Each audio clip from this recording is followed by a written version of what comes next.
by Rajesh Sahni.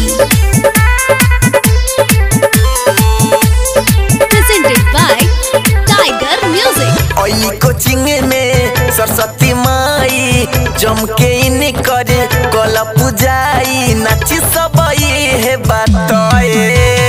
बोला बोला बीड़ा वाली मैया की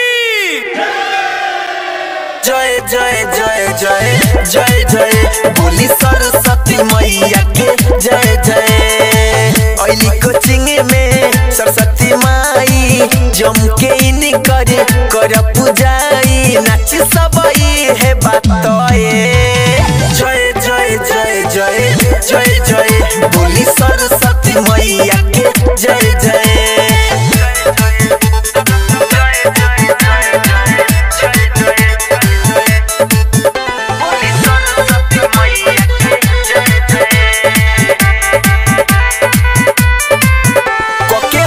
सवारी ओइली सबका दुआरी बीड़ा वाली हो अगरबत्ती धूप बार माइके आरती उतार लेके थाली हो सुनले बानी बड़ा होई देयानी करेली सब करे दूर परेशानी हमरो पका दिना दये। प्रेम से बोली सरस्वती मैया की जय जय जय जय जय जय बोली सरस्वती मैया के जय जय।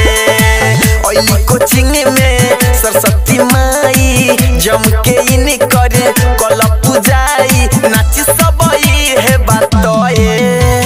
जय जय जय जय जय जय बोली सरस्वती मैया के जय जय।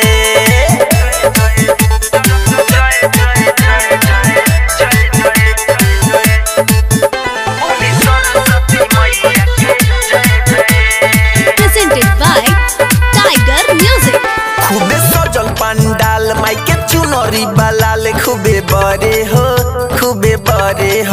सबके दे दी दर्शन प्रेम टाइगर पवन पाँव परे हो